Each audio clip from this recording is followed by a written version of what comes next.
Nous sommes le lundi 14 mai. Bonjour à tous et bienvenue sur Grand Lille TV. L'actualité, c'est tous les quarts d'heure. Voici donc un nouveau flash.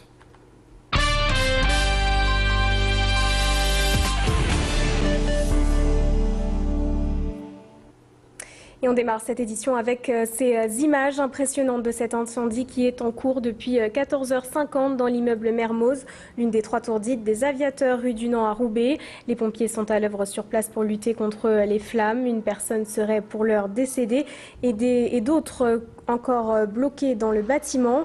L'origine du feu est pour le moment indéterminée. Et c'est aujourd'hui que Marine Le Pen a donné le coup d'envoi officiel de sa campagne aux législatives avec une conférence de presse à Hénin-Beaumont cet après-midi.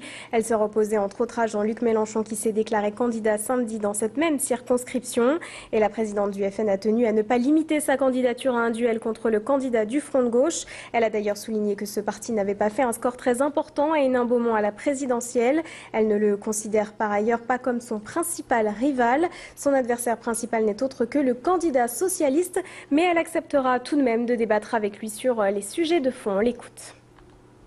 J'ai l'impression que ça change la donne au Parti socialiste. D'après, je vois voler les noms d'oiseaux, là, d'un côté comme de l'autre.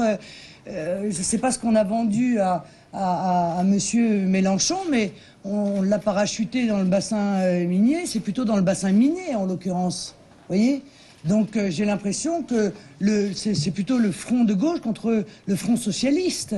Je ne personnalise pas mes combats. Moi, je défends des idées sur le fond. Et depuis ce matin, les autres candidats aux élections législatives défilent en préfecture pour déposer leur candidature. Dominique Barr, Bernard Roman et Alain Bocquet sont arrivés les premiers ce matin pour déposer leur dossier.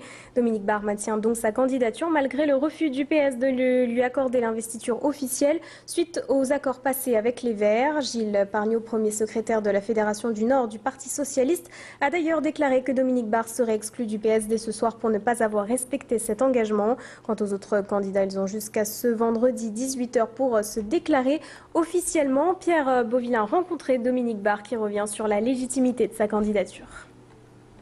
Je souhaite maintenir ma candidature parce que je pense que, et ce combat est juste, j'ai fait le job, j'ai fait le boulot de parlementaire, j'ai représenté la population et les électeurs de la circonscription et donc je maintiens cette candidature avec Richard Olszewski, mon suppléant, membre de la majorité municipale de Roubaix, et à ce jour, je ne puis me présenter guère que comme divers gauche, à gauche, mais pour une majorité claire et fidèle à François Hollande.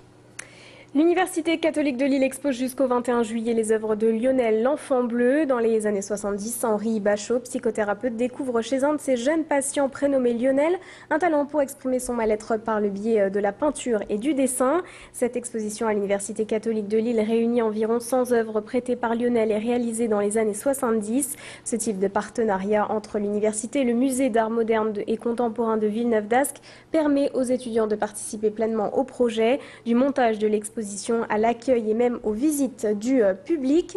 Plus d'explications avec la directrice de la communication au micro de Macha Irunessen. Nous sommes à l'université ni une galerie d'art ni un musée et notre objectif est à chaque fois de trouver des thématiques qui sont en lien avec les thématiques qui sont travaillées dans l'université ou avec les grandes questions d'actualité. Alors ce thème et cet artiste Lionel nous a particulièrement touchés parce que c'est un jeune qui a eu des difficultés psychologiques et qui, à travers l'art, a réussi à se réaliser. Et nous, à l'université, dans le cadre du pôle handicap et dépendance, nous sommes très à l'écoute des personnes en situation de handicap. On ouvre une page sport. Samedi soir, le Lille Métropole Rugby s'est imposé 28-23 face à Tyros pour le match aller des quarts de finale du championnat fédéral. L'occasion également de revenir sur la conférence de presse qu'a donnée Jean-Claude Brancard, président du club, pour présenter sa nouvelle fédération de sponsors appelée Ovalille. Elle compte actuellement une quarantaine de sponsors, mais espère bien augmenter ce chiffre à une centaine d'entreprises de différentes tailles. Ses partenaires versent plus de 5 000 € par an au club contre une exposition médiatique dans le stade, site internet et profitent également d'invitations au match, une initiative avec laquelle le club lillois espère obtenir les moyens de ses ambitions afin de pérenniser le LMR au sein de l'élite du rugby professionnel. Plus d'explications avec le vice-président du LMR. Ovalille est un club d'entreprise qui se crée donc autour du Lille Métropole Rugby, donc pour soutenir le projet du Lille Métropole Rugby, qui est de monter au niveau professionnel très rapidement, et si possible cette année. On a aujourd'hui le soutien des collectivités locales, notamment de la région et de la communauté urbaine de Lille, mais également d'une quarantaine d'entreprises de tailles différentes. Et ce qu'on souhaite, c'est élargir donc ce socle d'entreprises pour avoir au moins, c'est le premier objectif qu'on se fixe, 100 entreprises qui soutiennent le LMR. Et on termine avec ces images sur le 20e marché des modes qui se déroulait vendredi dernier jusqu'à hier soir à Roubaix. Pendant 3 jours, 100 créateurs se sont donné rendez-vous. Des stylistes de vêtements pour hommes, femmes et enfants, mais aussi des bijoux, des sacs, des accessoires, bref, tout l'univers de la mode pour se créer un look original et à tous les prix. À cette occasion, Julie Sicot est partie à la rencontre d'une créatrice prénommée Julie Pillet. Elle est styliste de chaussures et nous présente donc son univers. On l'écoute. On est axé pas mal sur des modèles confortables et esthétiques.